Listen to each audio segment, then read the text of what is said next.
Codius still a thing? If not, why wouldn't Ripple consider buying a layer 1 smart contract platform like Flare? Looking forward to seeing you do the domino dance. Thanks, brother. So Flare Foundation is a nonprofit. Nonprofits can't be owned by for-profits. They're also international. Not that that would stop Ripple, because they've made multiple international acquisitions in the past 12 months, Palisade being one of those for their custody solution and licenses. They did have a strategic investment in Flare. But I don't think Hugo would sell out to Ripple. Again, it being a nonprofit, I don't think it can, because the foundation, right?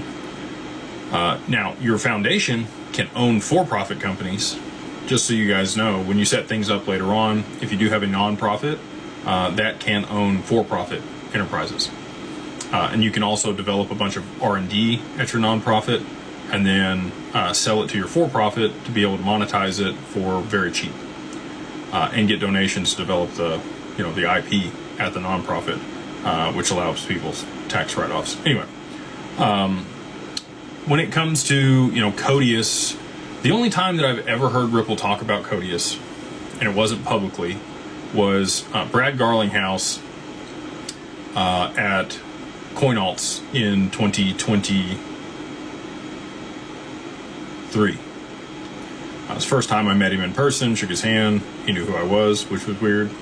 I asked him about ODL at that conference, but prior to that, he'd gone into the Peanut Butter Manifesto, which was what he wrote when he was at Yahoo, and he had talked about when he showed up at Ripple, they were working on 3 different things all at the same time: the payment processing business, Codius for smart contracts, and Digital ID, which was our Global ID at the time.